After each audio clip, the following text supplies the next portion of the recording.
Je vais vous expliquer en peu de mots les deux principes sur lesquels j'ai basé ma méthode d'autosuggestion consciente. Le premier, celui-ci. Toute idée que nous avons dans l'esprit devient une réalité dans le domaine de la possibilité. Si par exemple nous avons une jambe coupée et que nous nous imaginions que cette jambe va repousser, naturellement elle ne repoussera pas, parce que cela est impossible. Mais si nous éprouvons une douleur dans une partie quelconque de notre individu, si nous avons des organes qui ne fonctionnent pas normalement, si nous avons des idées tristes et que nous nous imaginions que la douleur va disparaître, que les organes malades vont fonctionner de mieux en mieux, que les idées tristes vont s'évanouir pour faire place à des idées gaies, cela se produira, parce que cela est possible. L'idée de sommeil crée le sommeil. L'idée d'insomnie crée l'insomnie. L'idée de crise d'asthme crée la crise d'asthme. L'idée de crise nerveuse crée la crise nerveuse. L'idée de migraine, pour le jour auquel on est invité à dîner, c'est telle ou telle personne, crée la migraine au jour fixé. Chose plus étonnante, il y a des gens qui sont aveugles, sourds ou paralysés, simplement parce qu'ils pensent qu'ils le sont. La conclusion que nous pouvons tirer de ce premier principe est celle-ci. Si toute idée que nous avons dans l'esprit devient une réalité dans le domaine de la possibilité, et que, étant malade, nous nous imaginions que la guérison va se produire, celle-ci se produira si elle est possible. Si elle ne l'est pas, nous obtiendrons le maximum d'amélioration s'il est possible d'obtenir. Le second principe est celui-là. Ce n'est pas, contrairement à ce que l'on pense, la volonté qui est la première faculté de l'homme, mais l'imagination. Chaque fois qu'il y a conflit entre elle et la volonté, chaque fois que nous sommes dans cet état d'esprit, je veux faire telle ou telle chose, mais je ne peux pas la faire. C'est toujours l'imagination qui l'emporte. Non seulement nous ne faisons pas ce que nous voulons, mais nous faisons précisément le contraire de ce que nous voulons. Plus une personne qui ne dort pas la nuit fait d'efforts pour dormir, plus elle est surexcitée. Plus nous voulons nous rappeler le nom de Madame Chose, plus il nous échappe. Plus, dans certains cas, nous voulons nous empêcher de rire, plus nous rions. Plus le bègue veut s'empêcher de bégayer, plus il bégaye, etc. Quel est l'état d'esprit de la personne dans ces différents cas? Je veux dormir, mais je ne peux pas. Je veux trouver le nom de Madame Chose, mais je ne peux pas. Je veux m'empêcher de rire, mais je ne peux pas. Je veux m'empêcher de bégayer, mais je ne peux pas. Vous le voyez?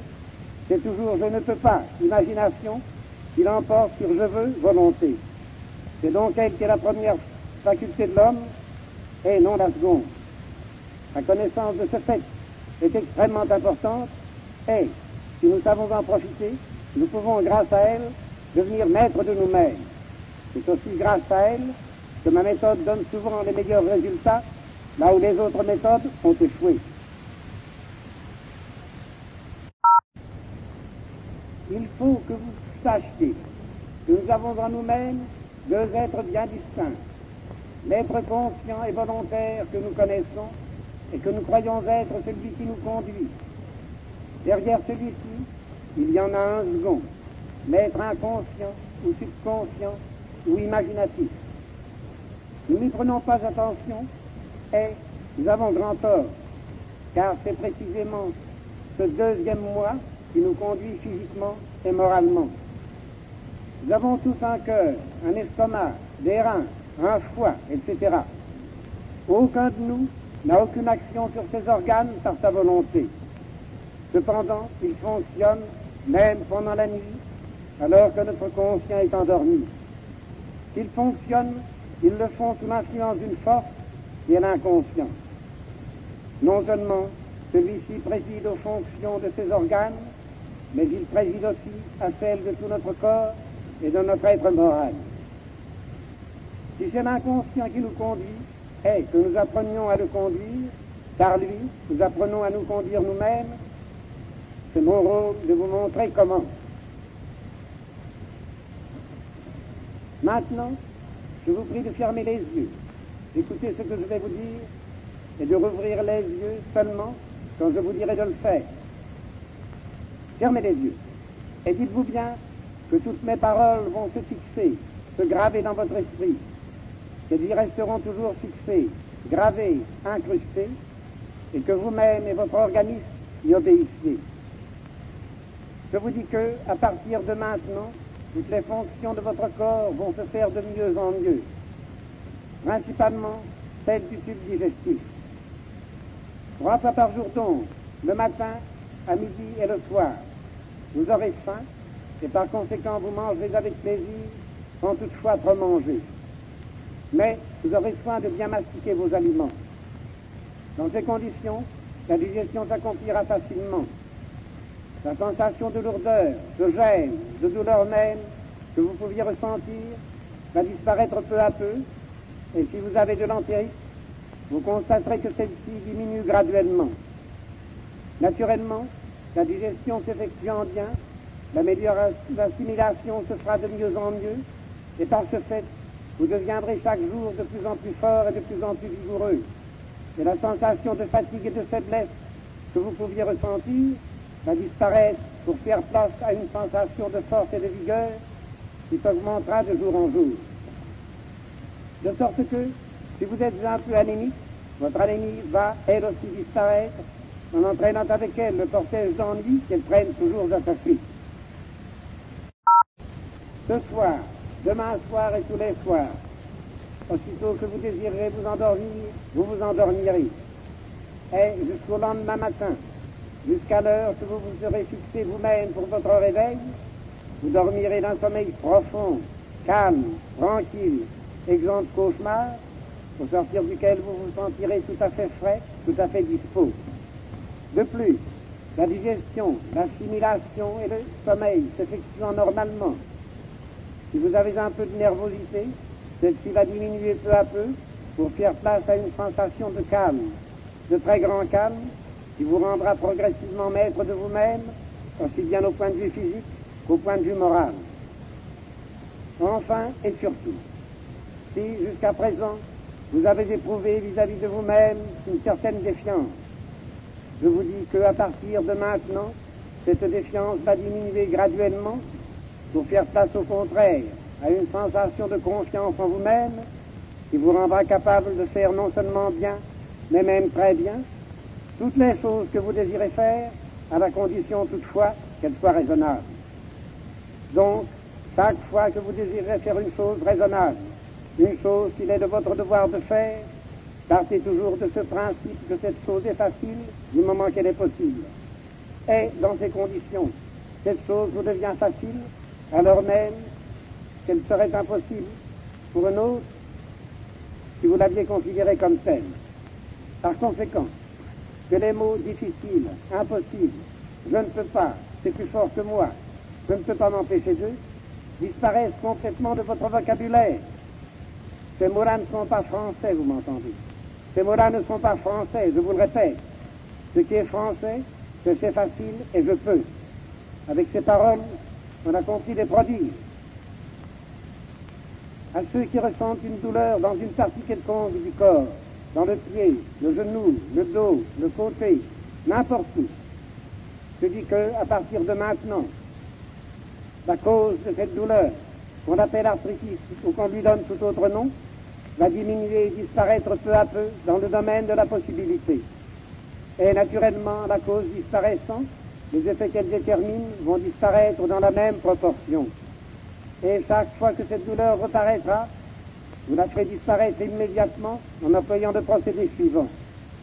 Isolez-vous autant que possible. Asseyez-vous, fermez les yeux et passant légèrement la main sur le front s'il s'agit de quelque chose de moral. Et sur la partie douloureuse s'il s'agit de quelque chose de physique. Répétez rapidement avec les lèvres les mots ça passe, aussi rapidement que possible, au risque de bafouiller, ce qui n'a aucune importance.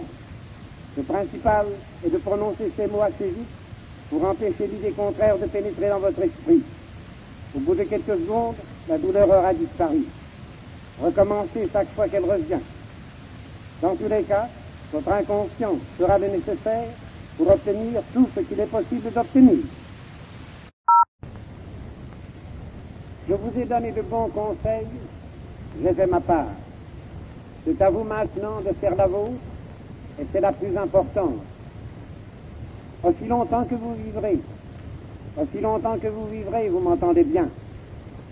Tous les matins, avant de vous lever, tous les soirs, dès que vous serez au lit, Fermez les yeux et répétez 20 fois de suite avec vos lèvres, assez haut pour entendre vos propres paroles, sans chercher à penser à ce que vous dites.